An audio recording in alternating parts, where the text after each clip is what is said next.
Hi hello friends, இன்றைக்கி ஒரு ஹெல்தியான மரவள்ளிக்கிழங்கை வச்சு செய்யக்கூடிய உரப்படை ரெசிபி தான் எப்படி செய்கிறதுன்னு பார்க்க போகிறோம்.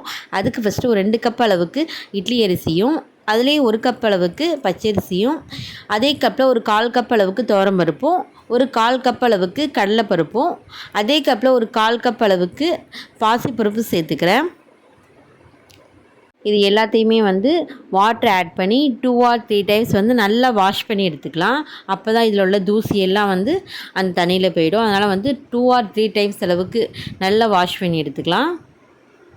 இதே போலவே அரிசி பருப்பு எல்லாத்தையும் நல்லா வாஷ் பண்ணி எடுத்துக்கிட்டேன். இது ஒரு 1.5 மணி நேரத்துலேருந்து ஒரு 2 மணி நேரம் வரைக்கும் நல்லா ஊறட்டும். இது கூடவே ஒரு 10லேருந்து ஒரு 12 வரமிளகாய் தண்ணி கூடவே சேர்த்து ஊற வச்சிடலாம். ஒரு 2 மணி நேரம் ஊறினதுக்கப்புறம் நம்ம அரைச்சி எடுத்துக்கலாம். 2 மணி நேரம் ஆகிடுச்சு. பாருங்கள், நம்ம சேர்த்த அரிசி பருப்பெல்லாம் நல்லா ஊறி மேலே வந்திருக்கு பாருங்கள். இப்போ ஒரு மிக்ஸி ஜாரில் சேர்த்துக்கலாம். அரிசி, பருப்பு, வரமிளகாய், கொஞ்சமாக கல் உப்பு, ஒரு 1.5 டேபிள் ஸ்பூன் அளவுக்கு சோம்பு சேர்த்துக்கிறேன். இப்போ எல்லாத்தையுமே கொஞ்சமாக தண்ணி சேர்த்துட்டு இப்போ நல்லா மைய அரைச்சி எடுத்துக்கலாம். இதே போல் நல்லா அரைச்சி எடுத்துக்கிட்டேன். இப்போ நான் மிக்ஸி ஜாரில் இந்த மாவை அரைக்கிறதுனால ஒரு 3 or 4 டைம்ஸ் நான் அரைக்கிற மாதிரி இருக்கும். நீங்கள் இதை கிரைண்டரில் அரைக்கிற மாதிரி இருந்துச்சு அப்படின்னா நீங்கள் எல்லாத்தையுமே ஒரே டயத்துலேயே நீங்கள் போட்டு அரைச்சி எடுத்துடலாம். இப்போ நம்ம இதில் அரிசி பருப்பு, வரமிளகாய், உப்பு, சோம்பு சேர்த்து இப்போ நம்ம அரைச்சி வச்சுருக்கோம். இது தனியாக இருக்கட்டும். இப்போ இது கூடவே இப்போ நம்ம கட் பண்ணி வாஷ் பண்ணி எடுத்து வச்சுருக்கிற மரவள்ளிக்கிழங்கு இது மிக்ஸி ஜாரில் சேர்த்துட்டு நல்லா மைய அரைச்சி எடுத்துக்கலாம். அதையும் இப்போ நம்ம ரெடி பண்ணி வச்சுருக்க மாவு கூட சேர்த்துக்கலாம். இதே போல் நல்லா மைய அரைச்சி எடுத்துக்கோங்க. நம்ம ரெடி பண்ணி வச்சுருக்க மாவு கூட சேர்த்துட்டு நல்லா கலந்து விட்டுக்கோங்க. எல்லாத்தையும் ஒன்றா மிக்ஸ் ஆகிற மாதிரி நல்லா கலந்து விட்டுட்டு இது கூடவே ஒரு கைப்பிடி அளவுக்கு முருங்கைக்கீரை சேர்த்துக்கிறேன். இதே போலவே 4-5 வெங்காயத்தை இதே போலவே நல்லா பொடி பொடியாக கட் பண்ணிட்டு சேர்த்துக்கிறேன். இப்போ நம்ம சேர்த்த முருங்கைக்கீரை, வெங்காயம் ரெண்டுத்தையுமே அந்த மாவில் நல்லா மிக்ஸ் பண்ணி விட்டுக்கலாம். முருங்கைக்கீரை, வெங்காயம் ரெண்டுமே இந்த அடைக்கி ரொம்பவே டேஸ்ட்டாக இருக்கும். இது கூடவே 1 கப் அளவுக்கு துருவன தேங்காய் சேர்த்துக்கலாம். இந்த தேங்காய் துருவல் நம்ம செய்யக்கூடிய கிழங்கு அடைக்கி டேஸ்ட்டு நல்லாவே ஒரு ஹைலைட் பண்ணி காட்டும். இப்போ நம்ம இதில் என்னென்ன ஆட் பண்ணியிருக்கோன்னு பார்த்தீங்கன்னா, இந்த மாவு கூட முருங்கைக்கீரை, குட்டியாக கட் பண்ண வெங்காயம், தேங்காய் துருவல் இது 3த்தையும் சேர்த்து நல்லா மிக்ஸ் பண்ணி விட்டுக்கலாம். கிழங்கடை செய்கிறதுக்கு ப்ரிப்பேர் பண்ணி மாவு ரெடியாக இருக்குது. இப்போ நம்ம தோசைக்கல்லை நல்லா ஹீட் பண்ணிக்கலாம். இந்த மாவுக்கு பக்கத்துலேயே ஒரு சின்ன கிண்ணத்தில் தண்ணி எடுத்து வச்சுக்கோங்க. தோசைக்கல் இப்போ நல்லாவே ஹீட் ஆகிடுச்சு. இதில் ஒரு 2 கரண்டி போல் மாவு சேர்த்துக்கலாம்.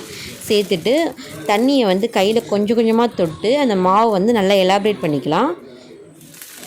இதே போல் மாவில் கொஞ்சம் கொஞ்சமாக தண்ணியை தொட்டு இதே போல் நல்லா எலாபரேட் பண்ணிக்கிட்டே இருக்கலாம். நம்ம அந்த அடைக்கு மட்டும் கரண்டியால் மாவு நம்ம ஸ்ப்ரெட் பண்ணவே கூடாது. அப்படி பண்ணோம் அப்படின்னா அந்த அடை ஒழுங்காக வராமல் போயிடும். ஏன்னா இதில் நம்ம வெங்காயம், கீரை, தேங்காய் இது போல் எல்லா ஐட்டமும் சேர்த்துருக்கிறதுனால நம்ம தோசை மாதிரி நம்ம கரண்டியால் டைரெக்டாக நம்மளால் ஊற்ற முடியாது. இதே போல் கொஞ்சம் கொஞ்சமாக தண்ணியை தொட்டு இது போல் எலாபரேட் பண்ணிக்கோங்க. கிழங்கடையை இதே போல் கல்லை நல்லா தேய்ச்சி விட்டதுக்கப்புறமா சுற்றிலும் நம்ம ஆயில் சேர்த்துக்கலாம். ஆயில் அப்ளை பண்ணிவிட்டு லோ ஃப்ளேம், ஹை ஃப்ளேம் அப்படியே மாற்றி மாற்றி வச்சுக்கிட்டு நல்லா அடை வெந்ததுக்கப்புறமா நம்ம திருப்பி போட்டுக்கலாம். கிழங்கடை நல்லா வெந்துட்டா இல்லையா நம்ம எப்படி கண்டுபிடிக்கிறதுன்னு பார்த்தீங்கன்னா, இந்த அடை நல்லா வெந்ததுக்கப்புறமா அந்த கார்னர் ஓரத்தில் கோல்டன் ப்ரௌன் கலருக்கு கலர் சேஞ்ச் ஆகிருக்கும். அப்போ அடை நம்ம வெந்துருச்சுன்னு கண்டுபிடிச்சிக்கலாம்.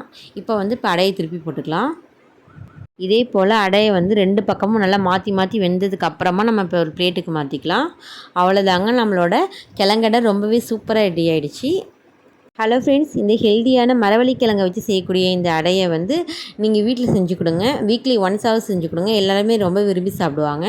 இதுக்கு காம்பினேஷன் பார்த்திங்கன்னா பூண்டு துவையல், தேங்காய் சட்னி, நாட்டு சக்கரை இப்படி எல்லாமே இதுக்கு காம்பினேஷன் ரொம்பவே சூப்பராக இருக்கும். அது மட்டும் இல்லாமல் இந்த அடையை நம்ம வெறுசாவே சாப்பிட்லாம். ஏன்னா அந்தளவுக்கு டேஸ்ட்டாக இருக்கும். அப்புறம் என்னங்க, இன்றைக்கி உங்கள் வீட்டில் இந்த அடையை செஞ்சு பார்த்துட்டு எப்படி இருக்குன்னு எனக்கு மறக்காமல் கமெண்ட் பண்ணுங்கள். தேங்க்ஸ் ஃபார் வாட்சிங்.